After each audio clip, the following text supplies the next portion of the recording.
How's it going? Welcome back to a second chance. My name is Philip Jones. Hi, everybody. I am Tifiro Cook, two-time kidney transplant survivor and founder of, founder of the Kidney Care Coaches, where we coach people with stage 3 to stage 5 kidney disease.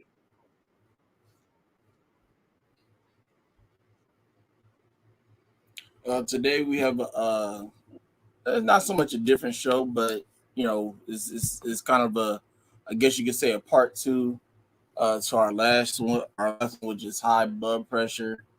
Today is kind of the other half to that, which is managing diabetes. We all know diabetes and high blood pressure are the two leading causes for kidney disease.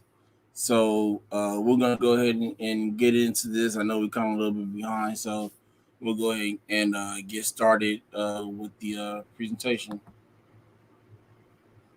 So the first thing is to keep calm. Stress can cause your blood sugar to rise, according to NIH. Find activities you like that help you relax.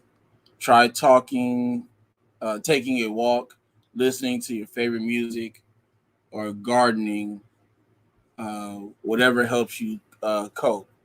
So, stress in, I mean, any situation, low stress is in any situation is good. You don't never want to be stressed out. It usually can bring any types of numbers up anywhere, high blood pressure, you should anything like that. So, like I said, take walks, listen to your music, even watch your favorite TV show or whatever like that. Something that can keep you happy, calm, cool, collected.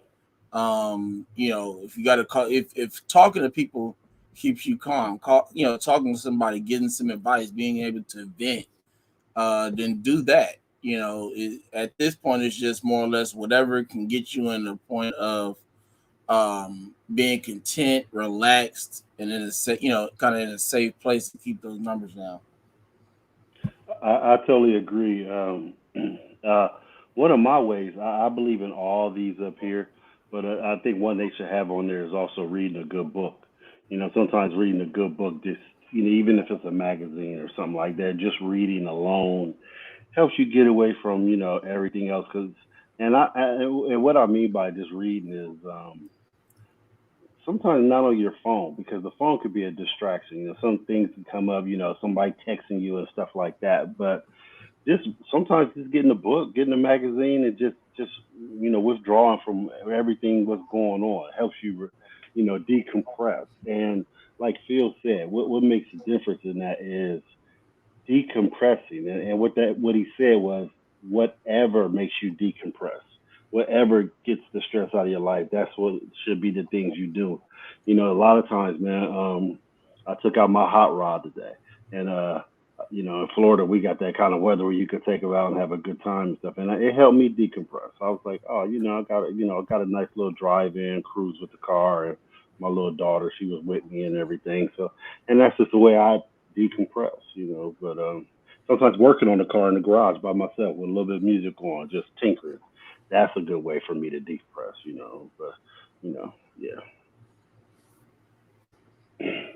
Moving on, we're gonna talk about the second one. Drink in moderation. And what we're talking about is alcohol. Okay, drinking in moderation will definitely relieve some of the stress. So a lot of times we think by drinking we're trying to decompress, but opposite. We see the opposite starts to happen. So let me read these. Drinking alcohol can produce signs of low blood sugar, according to the Mayo Clinic. When you drink, your liver works to process the alcohol, which can mean it's too busy to perform other important functions.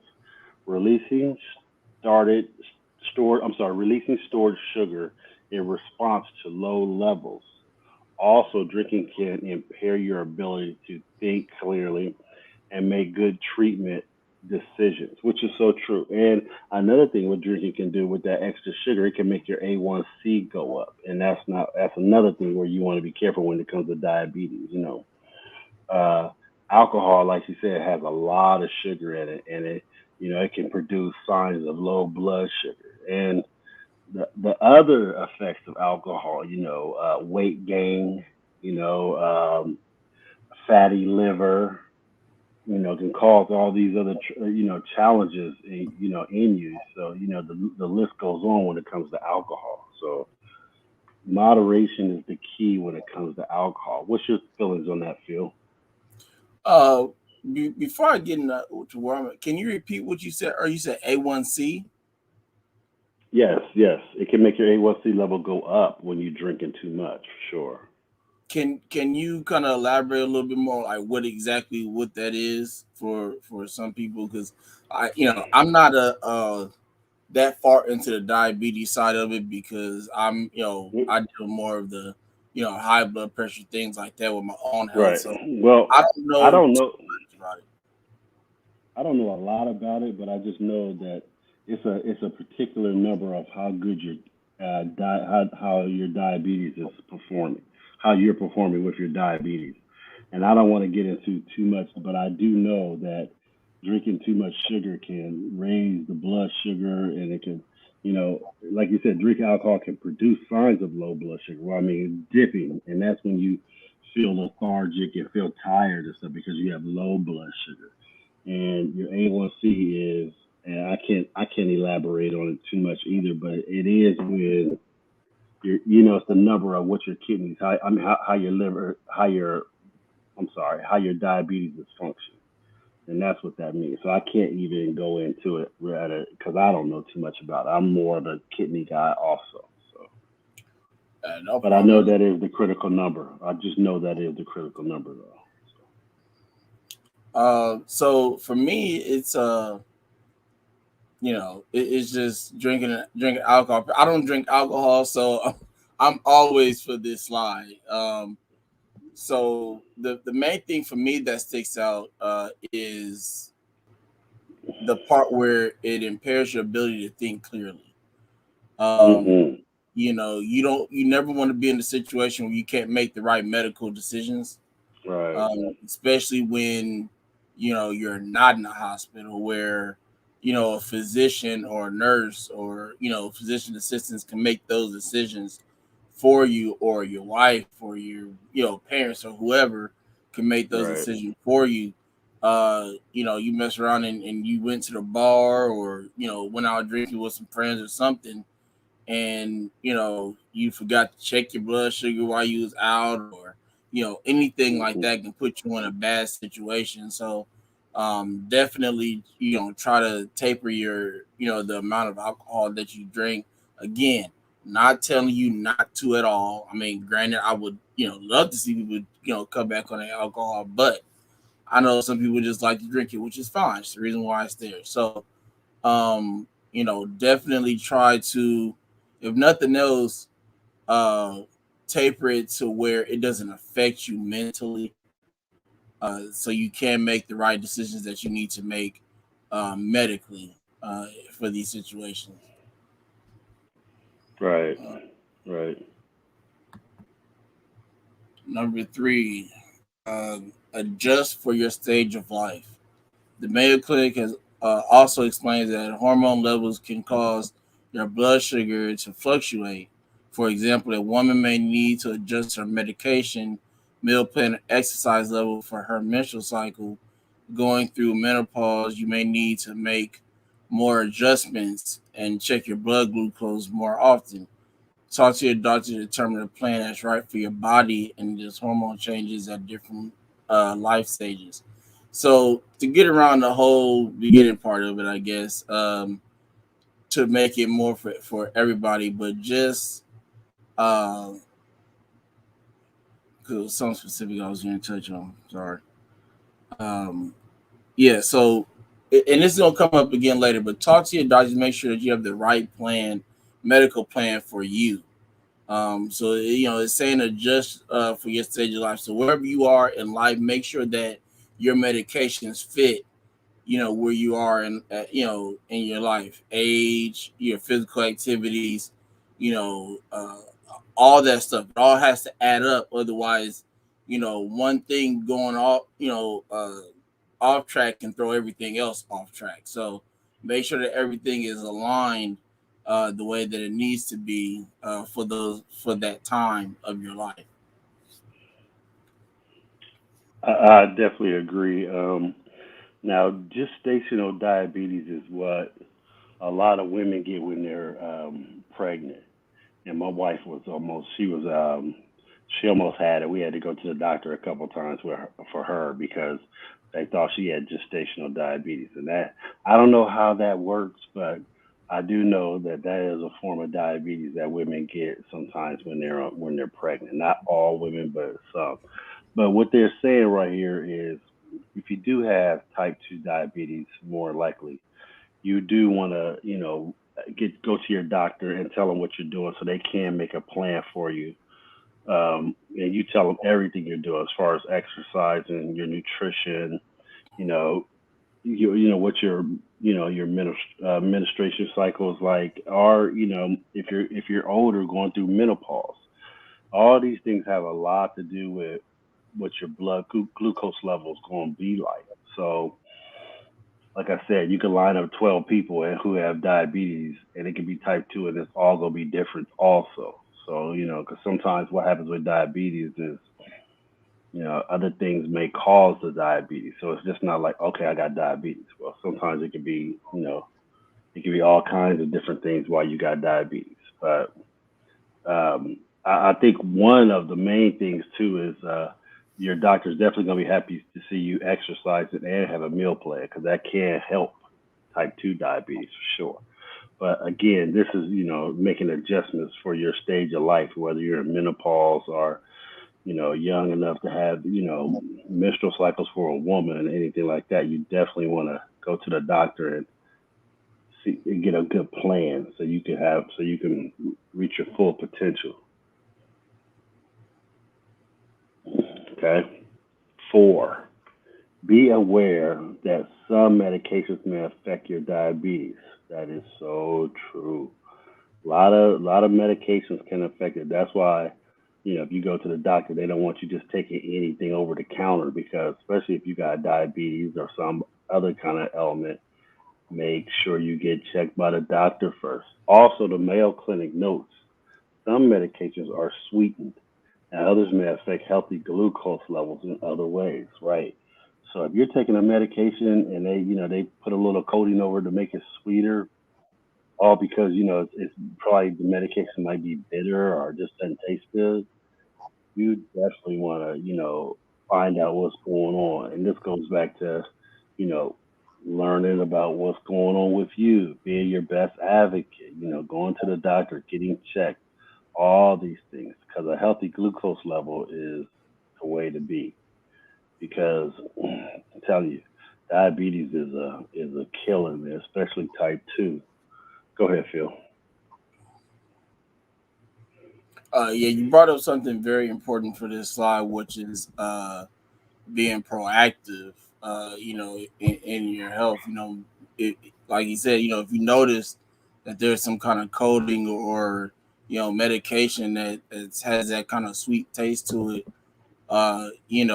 make sure that it's not going to hinder you and make things bad for you with those certain medications. Always make sure that you know what is and what's not. What you're taking, I should say, when you're taking medications. Know what the reasonings of it is, and why your doctors, your physicians, give you certain medications, because you may be, for instance, you may be not in your area where your doctor is, or if you like, for me, I go to Kaiser, so we have a chain of Kaisers throughout the state. But if I'm not in the state, I need to know, hey, I'm taking this. If the doctor says, hey, I'm going to give you, XYZ medications, and I'm like, hey, I can't take that because it interferes, or that my doctor tried to give me that is too much sugar, whatever. You have to know these things. And I agree It's with you on that, important man, being because proactive. yes, I agree with you on that because a lot of times, A lot of times people just go to the doctor and just, all right, whatever he says. But you got to know your own records. You got to be your best advocate, and that's what Phil is talking about. Know what's going on with you. Know, and even if you don't, keep a little records in your phone. Tiffany talked about that. Keep the records in your phone. Bella, when she was on our call, she talked about that. You can keep these records and go back through your records and find out what's going on. You can also go to the portal, your portal from where your doctor is, and find out what's going on for you before you go to another doctor or before you go see a doctor. But you always want to keep good records and know that what's going on, that you know what's going on with you. Like one day we were on here and somebody mentioned the how many mistakes are made in the hospital. Now you have to take this in account. The people in the hospital are just people, and they got a lot of people they're working with. The people come and go, come and go, come and go. Sometimes these mistakes do happen. That's why it's up to you to be your best advocate and know what's going on with you. That's why we preach that all the time. Know what's going on with you and pay attention. Pay attention. And sometimes if you're not feeling well, hopefully you got somebody who's the caregiver can be around you and say, hey, no, they're allergic to penicillin. Uh, they're allergic to this. They're allergic. Oh no, they can't have that in their diet. I'm telling you, that goes a long way. Take it from Tifiro. Tifiro's been in the hospital countless times, and and things have happened to me because of these things, and because I wasn't aware, because I wasn't being my best advocate. So, and it just all it takes is one little thing that can set you back for a long time. Phil knows this. We both talk about this, when we're not on the calls. I mean, where it's just he and I talking. We talk about this all the time. We know. Yes, sir. Definitely. The portals. That's one of the best things that hospitals come up with. The portals is to Uh, keep you informed. yep. All hospitals pretty Yeah. much have them at this point in time. Hmm. So make sure that you are registered in your medical center's portal, because that's where all your information is. Even if you are, like I said before, at a hospital that's not around your area, you can always, either yourself or whoever's with you, go into the portal and say, hey, these medications are the medications he or she is taking, or they're allergic to XYZ. That information is important, because if you don't know these things and you mess around and get admitted or something, and you aren't here mentally to be able to make these decisions, you're in trouble. Let's even These talk things about let's go a little bit farther. happen. Let's go a little bit farther. What if they had to bring you an emergency and you were still comprehensive, you were still capable, but you didn't know nothing about you. You know what I'm saying? I mean, even to the point where I think maybe we might need to keep something in our wallet that says a little history about us. I think that's important too. If they can, sometimes it could be a car accident, it could be anything can happen. And they bring you in and don't know nothing. Don't know you're a transplant recipient. Don't know any of these things about you. So even having a little something on you that says something about you, I don't know. Maybe that might work. I'm sorry to cut you off, Phil. Go ahead, man. I apologize. No, you good. I was just gonna end with this.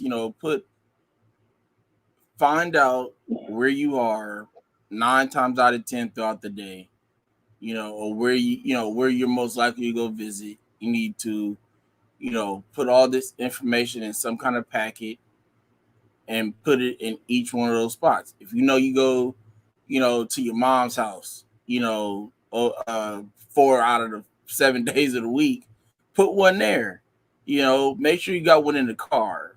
Put one, at work. Put one, at your boyfriend or girlfriend's house, or whatever. If you're not married, you're just in a relationship. Put one in those types of places to keep yourself covered. So that way, but you still need to know, anyways, at least if nothing else, the minimum stuff, what you're allergic to, what kind of medication, not necessarily these specific ones. I mean, that's important too, but that would go, if you're allergic to anything, that would go in your allergies part. So you would already know that. But at least what kind of I'm on blood pressure medication. I'm on diabetes medication. I'm on this, that type of thing. So at least if nothing else, they know where to start. Okay, well, this person is high on, high blood pressure. Maybe they need some clonidine or something like that. Like Hmm. at least giving them that area makes it easier for them to treat you, and push you in a good position to get out of there, with no more problems. So, but we'll get to the next slide, which is number 5. Brush up on your oral hygiene. Uh, Diabetes puts you at a greater risk for gum disease. According to American Diabetes Association, that's because people with diabetes have a lowered ability to fight infection from bacteria in the mouth. Uh, just saying the word infection alone was like, oh, that's enough. Y'all need to brush teeth. Because at the same time, if you're somebody with diabetes and your diabetes is what should cause you to have kidney disease or anything like that, you already in trouble. So you don't need to put yourselves in any more of a bigger situation with having bacteria and infections and stuff like that in your mouth. That's going to be a problem, when you get to that point. So you definitely want to make sure that you're in a good place with your oral hygiene. I totally agree, man. That's a feeling. I talked about that because when you're when you're on the transplant list and you're trying to get a transplant, the one of the things they bring up, and I don't know if they bring it up all the time, but when I got my transplant, they definitely brought it up, and they wanted you to have go to the dentist, to see the dentist for a checkup and a cleaning at least once every 6 months, and they wanted that up to date. Why? Because they know the mouth is one of the most nastiest things. And what I mean by that is has several bacteria in the mouth, and the mouth, if you get an infection in the mouth, it can go right into the bloodstream because it's the opening. It goes right into the bloodstream, and that's where the infection can cause problems in your blood and all kinds of other organs and everything. Uh, so yeah, I think it goes deeper than just brushing your teeth. I think it's going to the dentist so they can check, because brushing isn't going to tell you nothing about gum disease, you know. And I go to the dentist so they could tell me if I got gum disease because you can look at your teeth. Your teeth can look perfect and everything, but you don't know you got gum disease. So that requires somebody who got a higher skill level than you just going to brush your teeth. You got to go get your mouth checked up, and that's very important. A lot of times, especially when people get older, I have some relatives, man, never going to the dentist at all of a sudden eating some food and their teeth just break, and ain't been to the dentist in, I don't know how long. And that's pretty critical, like, hey, get your butt to the dentist, I went to the dentist. Last time I went to the dentist was in August, so my time is coming up too to be going again. So, but with that being said, your diabetes can have have ability lowers your ability to fight infections. So please brush your teeth is good. Use good oral hygiene, flossing and things like that. But also go see the dentist. Okay, that's where it's at. They can tell what's going on. Right. Yeah, I'm going to forget every 6 months. It's about to be every 3 months in a minute because once you tell me, you was like, yeah, you got to make sure everything's straight for that trap. And I'm like, say no more. Yeah, So I'm getting to yeah, plus I'm in the process of switching my dentist anyway. So, but, right. so yeah, that's definitely on my to do list for sure. Oh yeah, you next. My bad. Yeah, I was about to change it, but I was just waiting for you. That's good. Travel with a plan. Travel can disrupt your normal routine, so be sure to plan ahead. The ADA recommends talking with your doctor about how to adjust and ensure you have medications to last while you're out of town. And that's true. Remember I went on that road car rally? Man, I had to have Mm-hmm. all, I had to get my medicines a little bit earlier because I I figured, I planned, and I was like, man, if I'm gonna be in Columbus for 8 days, I don't have enough medicine, so I had to call my doctor and tell her, hey, give me another script because I gotta have this in. And CVS was like, well, your medicines are ready to the date. I was like, well, I'm not gonna be in town, and I know I'm gonna run out. So that's called planning. You have to make these arrangements, and don't wait too late. Don't wait to the last. Okay, 2 days later, 2 days in 2 days, you about to go out of town. Oh, now I gotta get my medication. No, plan that. You know what I'm talking about. You know that's why you laugh because we see people do it. You know, hey, a week or two before you about to go somewhere and travel, make sure you get your medicine. Especially, man, these, the medicines that Phil and I take are life and death medications. Some people might not take the extreme medications we take, but if it's for your diabetes, I'm pretty sure it's a pretty drastic medication, and you want to be on that. So don't wait to the last moment, and then mess up and have to be like, oh man, I gotta get my medication, and I ain't gonna have enough. This. That's called stress right there. Just relieve the stress and get it, a couple weeks in advance so you know you're good. Talk to your doctor and everything. Yeah, my advice on that note would be two things. One, uh, coordinate with your doctor to be able to put those things, put those orders in early, right? So, like if in a month, you going on, going out of town for 3-4 days, right? Don't wait till 2 weeks, because you never know if your doctor's going on vacation to him or herself, right? And you don't want to wait till the last second. I mean, it's harder to get in touch with whoever is taking over for that person while they're gone. So, Right. if you can, find out as soon as you find out, hey, I just want to let you know I'm going on, vacation. I need to make sure my meds are in, by XYZ date. Can you put or the pharmacist, like I have a pharmacist that I can call and say, hey, Dr. Sam Army, can you put in orders for this and this, so I can get them. I'm going out of town. I need to make sure, I have enough, to last me, or whatever the case may be, right? The other thing is just go see a doctor in general, because you don't want to go and not know that something was actually wrong at the time of you going, right? I've been in that situation where I go out of town and I end up sick and in a hospital or something wrong, right? That probably could have been prevented, had I gone to the doctor ahead of time just to make sure everything was cool. So, what I do now, like for instance, when I go to the transplant games, right? I know I have bad knees and bad hips, so with being in theater and working on moving around so much, I go to the doctor and say, is everything cool?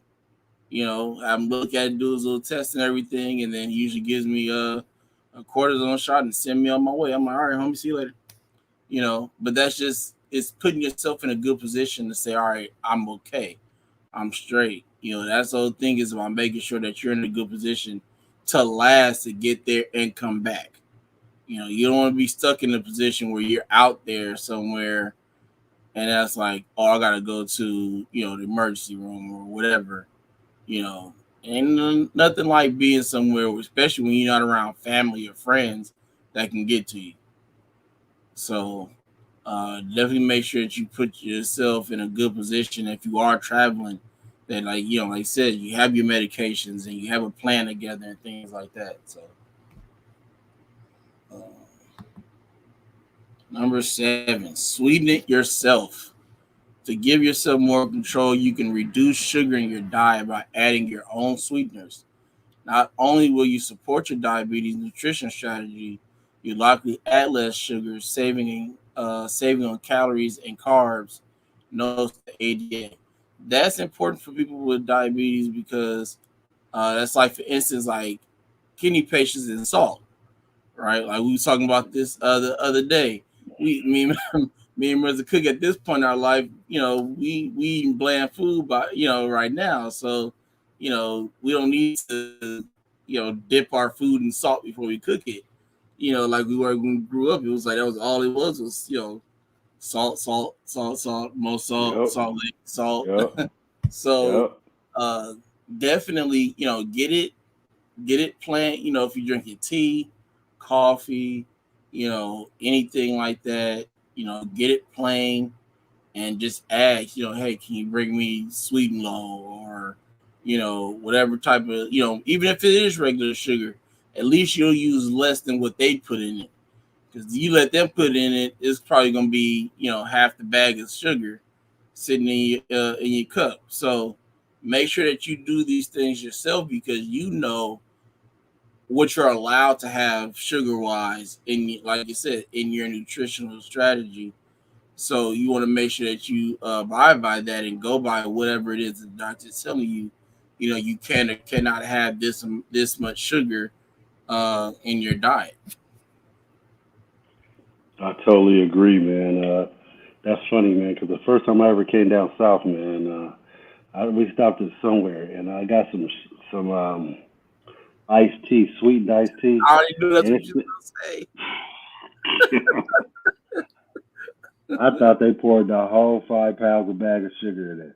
I was like, "What in the world? This stuff was so sweet, man. It made my teeth hurt just drinking it." I'm telling you, I was like, I thought I was developing cavities as I was drinking. It was so sweet. I was like, man, heck no. So, I totally agree with that. And that goes for everything, just like Phil and I talk about salt that way. Salt your own foods, sweeten your own food, be the direction of that. Because, again, he said it all. If you don't and you let somebody else control it, they're going to do it the way they think they should do it. What's sweet to them. And if you got challenges like we have, more than likely you got if you got diabetes, you definitely got some restrictions on salt. I mean on sweeteners. And if you're kidney disease patient, you definitely got some restrictions on sodium. So I don't care who you are, and even if you got a transplant, you still want to regulate your salt. Right. Okay, let's keep it 100. You still want to regulate that sodium. That's going to be a lifelong thing for me, always regulating my sodium. So he is so right about that, man. That's why you got to, do it yourself. I take it upon yourself to put your own sugar in, so you can control it. And that, like you said, saving on calories and carbs. So I agree with that.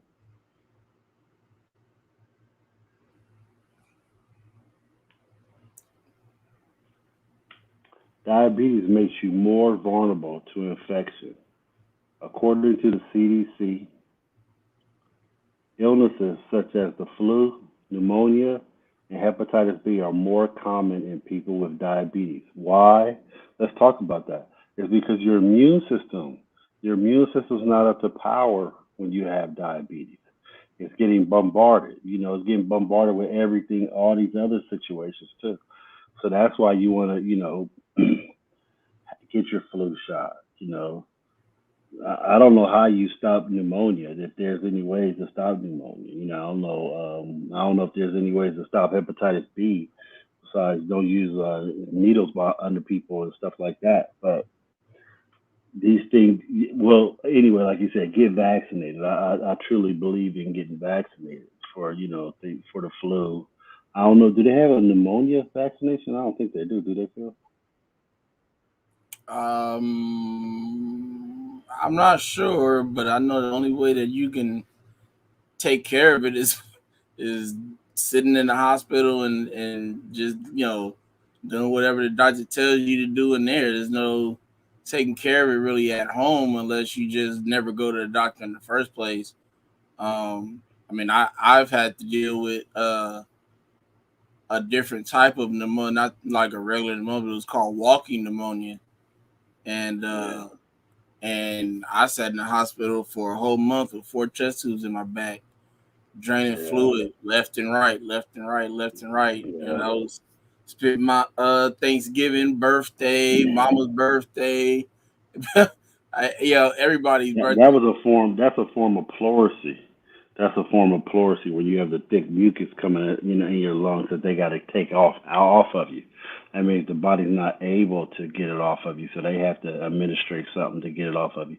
But again, get your vaccinations, okay? I mean, Hey, that even goes for the COVID. I got my vaccinations for COVID. I Got don't know mine. about nobody else.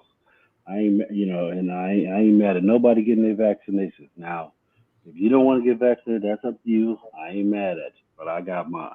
Now, if something happened later on down the road, I have to worry about that then. But right now, COVID is running rampant, so I agree with getting your vaccination. That's just me.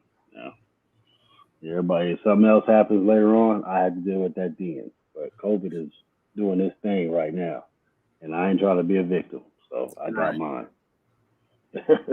Go ahead, man. Too many other victims, they don't need us too. So, That's it.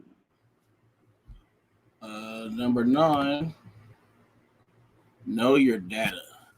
Continuous glucose monitoring is key to managing your diabetes care and help you more quickly address when your body is high or low.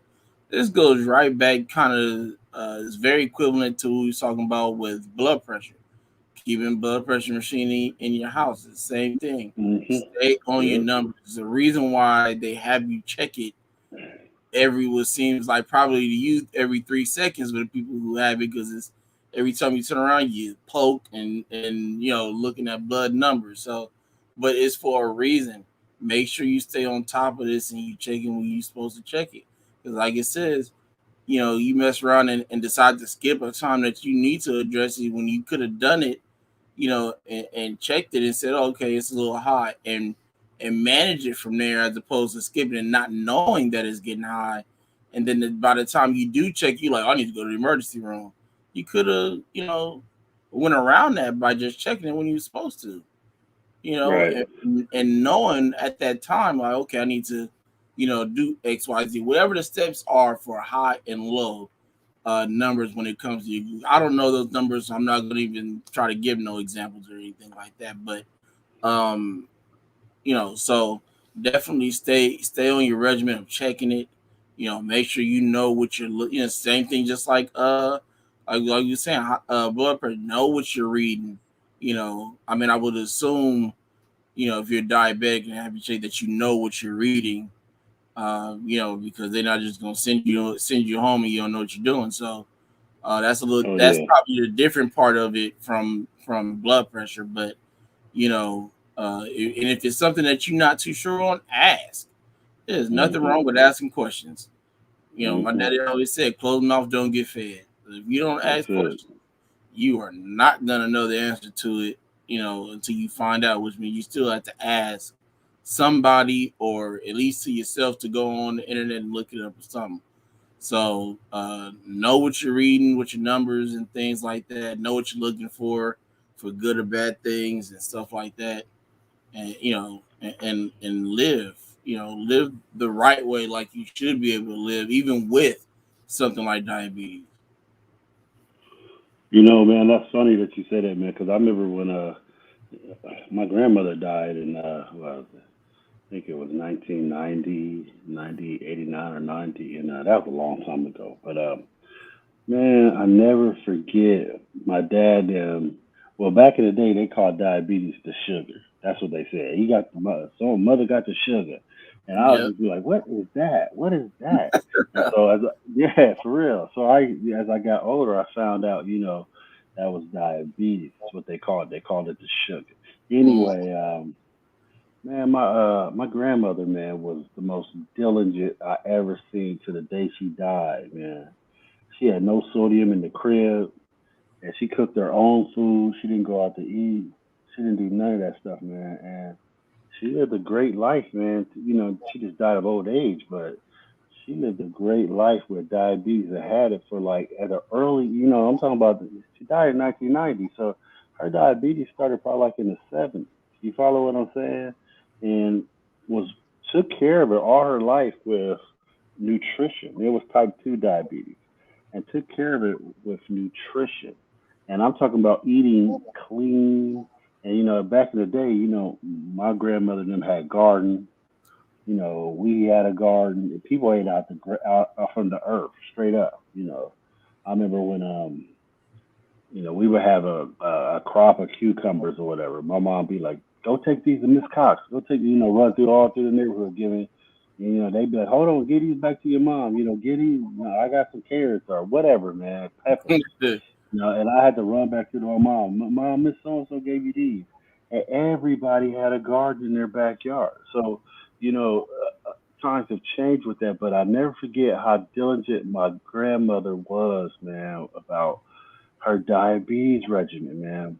To the point where when I ate at her house, I didn't even like eating the food because it was bland as heck. I used to be like, yeah, this is nasty as hell. Now you miss.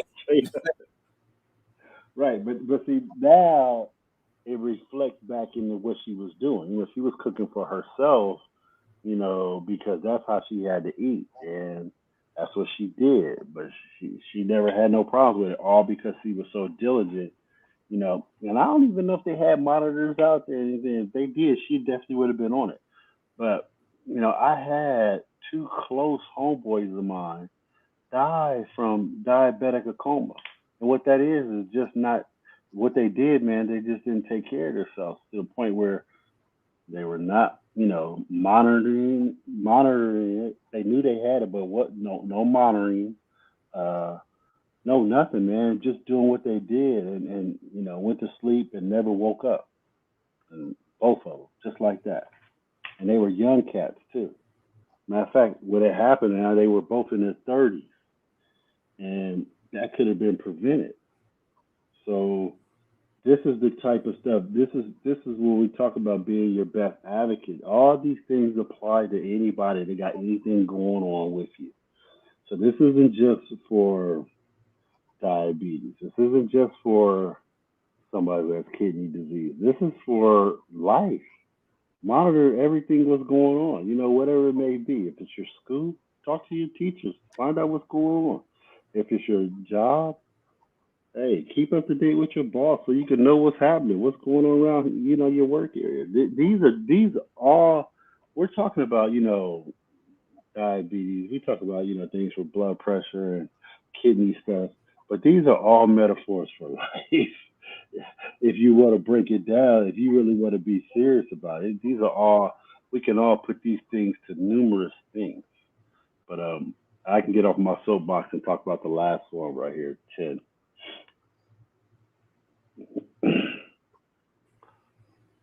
follow your plan with follow your plan set with I can barely read this with your doctor even when you're feeling good, right?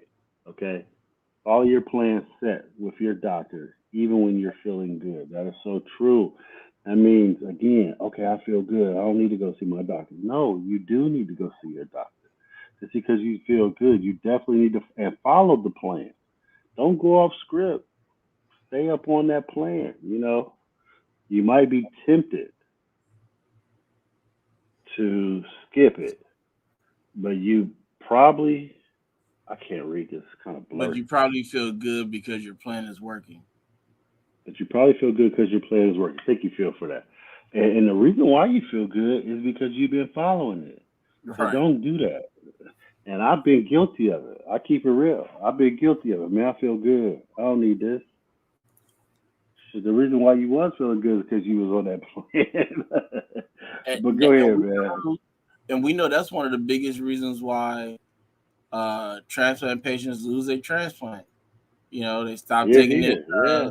their meds and stuff. They feeling good. Oh, I feel great. I don't need to take these meds no more. And doing what they keep going with it, but they don't realize that they're in that position because they were following that plan. They were following that regimen the doctors gave them with those Good. medications. And the best Hmm. thing is to do is to keep following that plan until the doctor says, "All right, you don't need these no more," which will never happen when it comes to the rejection meds. But everything else can go away at the drop of a hat. I am a example of that. When I had my transplant when I was 17, uh, within about 8 to 10 months, because I don't know exactly how long it was after my transplant, I was only down to two medications. I started off at like I think like 12 when I came out of when I came out of the hospital, and because everything recovery wise and stuff, but that goes back to like how we always talk about being in shape before time. that played a big part into that as well. And that could be, definitely something important for people with diabetes, as well as being active and making sure that you walk in or go to the gym, or anything like that, where you can stay, do put some exercise in your life. My medications went away like this. It was like every time I had a visit, it was like, all right, we're gonna stop these meds. All right, we're gonna stop these meds. All right, and it was like every time I walked out of there, I was like, yeah, ain't no more meds. And Yeah, it makes you by the feel time I good went, too, man. It makes yeah. you feel good. It makes you feel good that you're doing the right thing, man. I agree with you, Phil. So I think that's very important, man. Because nothing like that's. I was talking to a client of mine, and they went to get their labs, and their labs looked good. That dude, you could tell he was happy, and I was happy for him too. And that's a beautiful feeling, man. Because and we need to celebrate those. When you go to the doctor, you get a good, clean bill of health. Celebrate that, man. Because look how many times we done been there, and you don't get that good, clean bill of health. You right, feel me? So when you do get that good, clean bill of health, man, you owe yourself, man. You owe yourself a pat on the back at least, man. Celebrate, man. Be happy that you did a great job. Sometimes we get out the habit of even celebrating our own wins. We so hard on ourselves that sometimes we can't even celebrate our own wins. But I'm gonna say this now to everybody: if you go to the doctor and you've been battling something, and you get out that doctor's office and they said you've been doing great, you owe yourself a pat on the back for sure, man. You give yourself a hey, because you done did what you're supposed to do. That's what I'm gonna yeah, no, that's 100. I mean, that's how I felt. When I found out that my doctor was like, "Yeah, we just start working to put you back on the list." Man, I was beyond ecstatic because say. Yes, from 2019 to this probably been battling calcium and phosphorus and all these other things that I was dealing with, and then before that it was PTH and this and so to get to the point where he's like, "All right, we good, we in a good spot now," and even my doctor was like, "Man, I'm proud of you." He was like, these, your numbers are looking great right now, and here's the thing that I need people to understand when it comes to your numbers, right? Even if you are doing exactly what your doctors are telling you to do, right? If something happened, it doesn't necessarily mean it's your fault. right. Sometimes your body just makes a left turn when it should have That's made a right, it. That's right? it. That's It it. does that. I'm gonna give you a prime example, right? Those in that time that I was dealing with these issues, my doctor, as cool and supportive as he is, he kept telling me that I was not taking my calcium pills, right? And I'm like, look, I'm taking them. I'm like, because he was like, well, your calcium should have been back to where it was already. And the first thing I kept thinking, I'm not everybody. That's it. Sometimes things don't go the way you want them to go. Yeah, you set things in place because you probably had a nine out of 10 situation where in the past 90% of the time it goes a certain way when you go to do it a certain way. Cool, I understand that. Right. And I said it's going to take time. I'm not one of those situations where the plan worked. The Mhm. plan will work over time. We just have to keep working the plan. That's the other That's thing. Don't it. give up on yourself. That's Work the it, plan. man. I agree with you. I agree with you, man. I agree with you. We're too quick to give up sometimes. Have Work patience on your work the plan. plan. Right. Work the plan. Execute the plan, and it'll all come full circle for you. And when that happened, I didn't even immediately say, "Hey, put me on the list."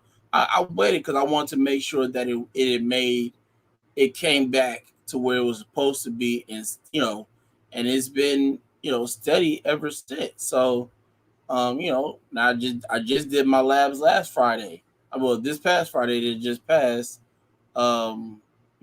They just sent all my stuff to Cedars and stuff, so I can make that appointment and everything like that. Some other tests I have to get done also. the regular tests you got to do if you hadn't done them in a certain amount of time type thing for transplant. So, but yeah, these are the 10 steps that we want to give you. These 10 things, to manage your diabetes. It's not like we're saying, hey, go run 6 miles and nothing like that. These are all things that are relatively easy. Most of They're these things are obtainable. probably things you Right. should be doing anyways, really. Right. Right. Um, but it's never enough to just tell somebody, another time. You might have If heard there's, it 18. Go ahead. I was gonna say, if there's one thing out of this whole list that I think, especially when you're diabetes, is if it's one thing, I would say the top thing I could think of if you have diabetes is make sure you monitor your blood sugar. Out of all these 10, and I like taking one of them and just focusing, if you can monitor your blood sugar and regulate it, if it's low, do what's necessary to bring it up and to where it's supposed to be. If it's high, do what's necessary to bring it back down. If there's one thing that I could say about all these 10, and I think all 10 are great, Phil, I would say monitor, man. Because that lets you know right there where the rubber meets the road what's going on. Yeah, I'm going to add my own to focus on is actually something that wasn't really kind of embedded in these 10, but it was something that you brought up. Is the your nutrition. How you eat. You say how your grandmother battled it for so many years, but the way her nutritional value and what she ate and stuff like that kept her going for so long. That's very important. My stepdad's mom was the same way. She had diabetes, but she everything she ate came out the oven, and I don't mean like freezer section put in. I Oh mean no, she was real made about it. her own, and and my grandmother. I mean, I call her my grandmother too, but my dad's mom and my grandfather, um, they had a garden, as well. That was how they lived. My aunt was the same way. She cooked for the week. Soups, chilies, or anything like that. She didn't care if it was 1,000 degrees in the summer. If she wanted chili, she was gonna make chili. She didn't let none of that stop her from eating the way that she needed to eat it, and it kept on here on this earth for a long time. Not So not just on the earth, but quality of life for a long time. Not just on the earth, but when these people did this, man, when they became diligent about their nutrition, like you just said, man, they prospered. You know what I'm saying? Their lives were full, and because I I met a guy who's on dialysis right now. His diabetes is just out of control, and they're trying. He's on it now, but they've amputated his foot. They've amputated his other foot. And what happens when this happens with diabetes is it stops the blood flow. So certain parts of your body start dying. And and he's like, man, I'm on it now. I'm on it. But sometimes I ain't saying this in his situation, but sometimes it could be too late. It could be just a little too late where they got to start cutting things off and stuff like that. But I think my grandmother, she and maybe your people, your grandparents, they probably knew the consequences, so they was on it. They was like, oh no, that ain't happening to me. And they were, they took control, and they took control of what they was gonna put in their mouth, and they took control of their lives. And I respect that, man. I'm sorry, I respect that. yeah, that neighborhood was just like how you described yours. Hmm. They most of them kind of came in the neighborhood at the same time anyway, so they knew each other, for years. There's still a couple that are still there. Some have passed over the years. My grandparents passed away late '90s, but most of the other ones that were there still there for a while after that. But most of them they all had gardens or trees that had bear fruit and stuff like that. So like you said, Hmm. it was, hey, take this bag to so and so house. Take this bag to Miss Brooks. Take this to Miss Yep. Yosemite. So it was like it was always like exchange of produce and vegetables and things like that, man. But it, what that also did was it made it made a strong community. That's what I was gonna say, man. You're so right. And it was community. It was community to the point. I know we're getting off on this diabetes, but we're just gonna talk about this real quick. It was community to the point where if you got caught, if so Miss So and so caught you doing something and told your mom, it was an instant butt whooping. Okay, it wasn't no she ain't right. No, no, no. They wasn't questioning no older people in the neighborhood. And whatever the older person said, it was down by law. You was getting snatched up. It was just that simple. You know what I'm talking about. You know Yeah, just what I'm talking about, man. They didn't question that. They didn't question, oh, Miss So and so don't know what she talking about. Oh, she knew what she talking about. She ain't telling you just a tale. It's a different world now where they question grown folks and stuff like that nowadays. But back then, nah, man. Some if a grown person told on you in the community, you was getting snatched. That's all I got to oh, definitely. It was exactly the same way, and that was for years. It didn't change. Once the next generation kid was the same thing. My dad went through it. My uncle went through it. He's older than him. My uncle that's passed, he went through it. I went through it, and we 18 billion years apart.